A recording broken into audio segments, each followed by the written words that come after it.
Diagnose చేయాలి, ప్రత్యేకమైన treatment ఎలా ఉందో తెలుసుకుందాం. సో ఈరోజు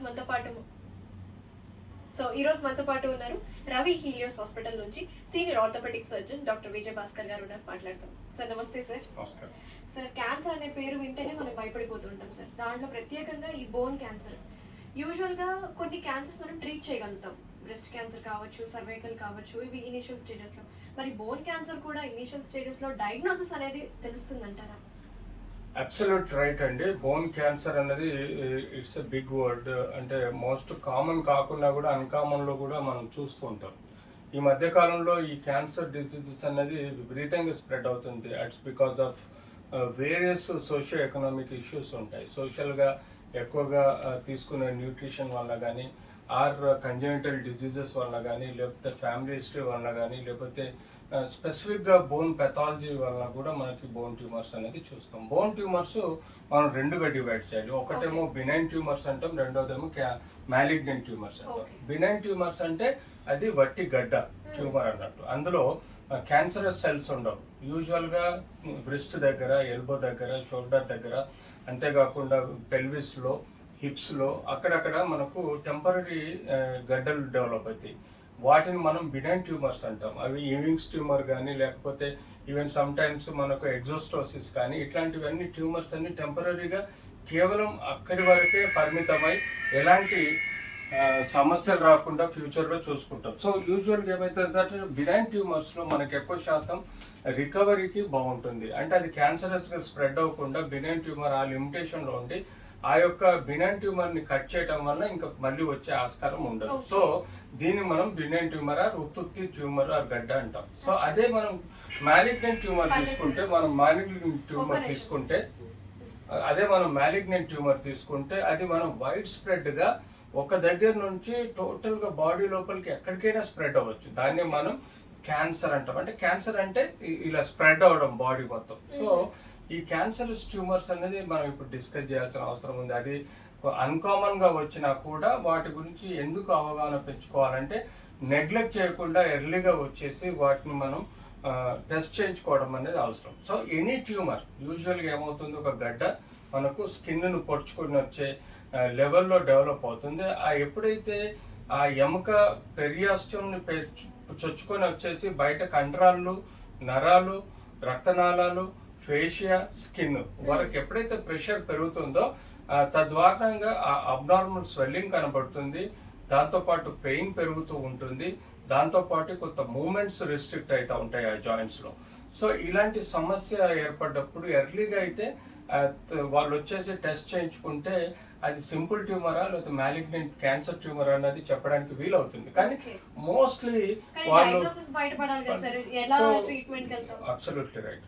సో యూజువల్గా ఆర్ఎంపీ డాక్టర్లో ఎవరో లోకల్ డాక్టర్ల దగ్గరికి వెళ్తారు, వాళ్ళు బేసిక్ ట్రీట్మెంట్ తీసుకుంటారు, నొప్పి తగ్గిందని మర్చిపోతారు. బట్ క్రమేణా అది ఒక స్టేజ్ 2, స్టేజ్ 3, స్టేజ్ 4కి వచ్చేంత వరకు కూడా మనకు అవగాహన లేక ఇంట్లో నెగ్లెక్ట్ చేసి వస్తుంటారు.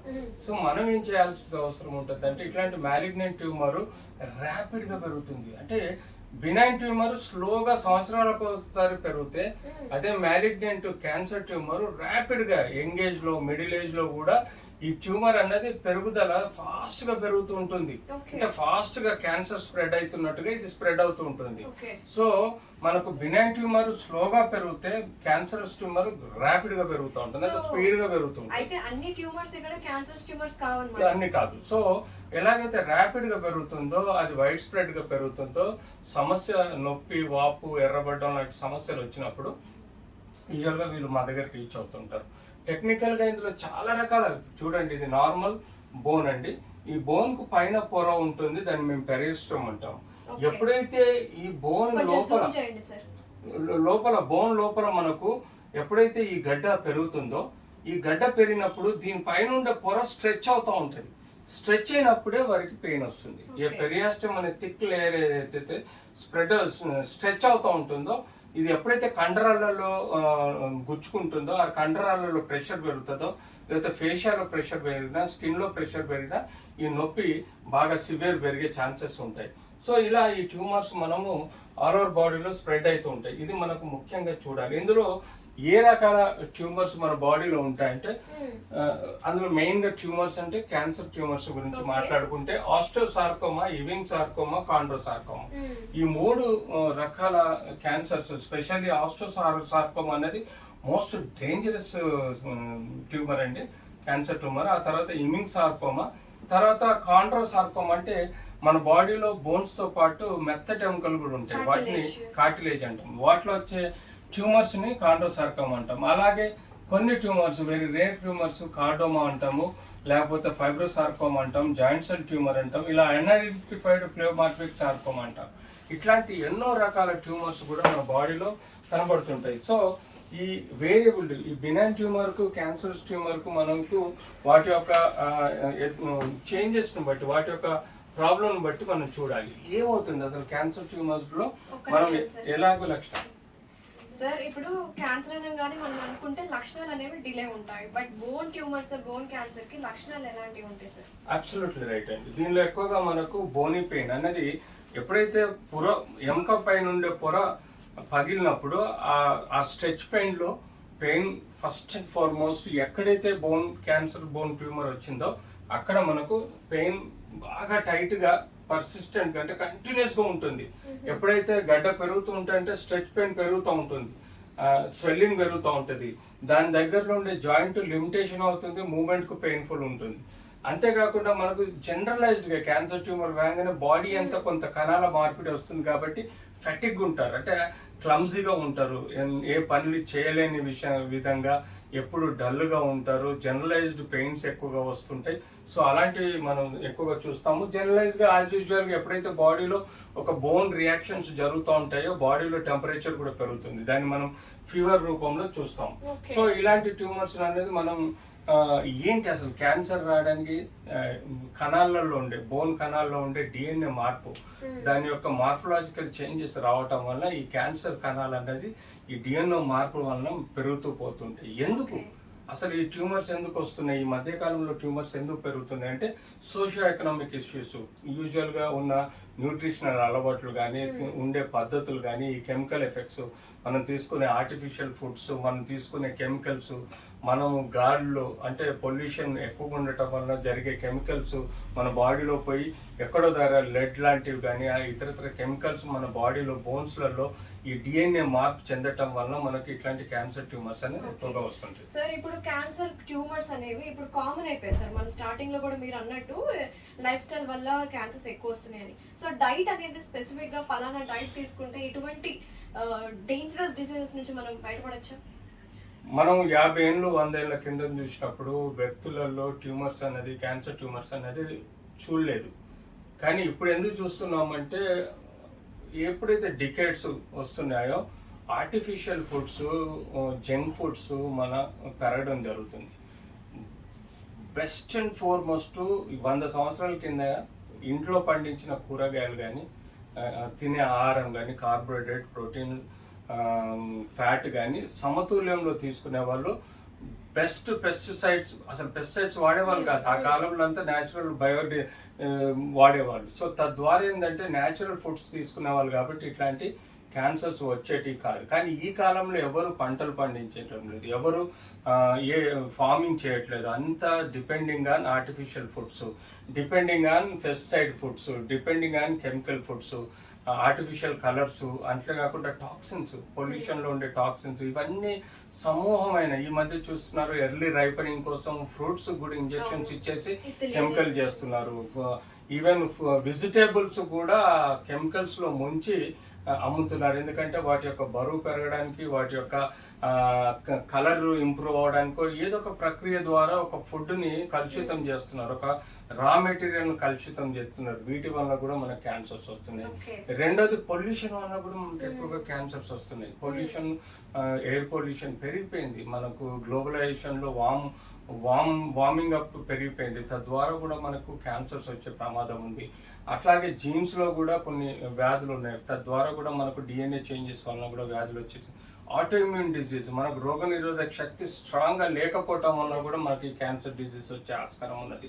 స్వతహాగా బోన్ లోపల క్వాలిటీ కూడా ఇంప్రూవ్ లేక విటమిన్ డి, ఆస్టోపోరోసిస్ తక్కువ ఉండడము, విటమిన్ డి, కాల్షియం తక్కువ ఉండడం, వీటి వల్ల కూడా మనకు క్యాన్సర్ డిసీజ్ అనేది చూస్తాం. సో ఆబ్వియస్గా మనం న్యాచురల్ ఫ్రెష్ ఫుడ్ ఇంట్లో తయారు చేసుకున్న వెజిటేబుల్స్ కానీ లేకపోతే ఇతరత్ర ఫార్మింగ్ ఫుడ్స్ తీసుకుంటే డెఫినెట్లీ మీకు ఇట్లాంటి సమస్యలు వచ్చే ఆస్కారం తక్కువ ఉంటుంది. Very nice sir, thank you so much sir.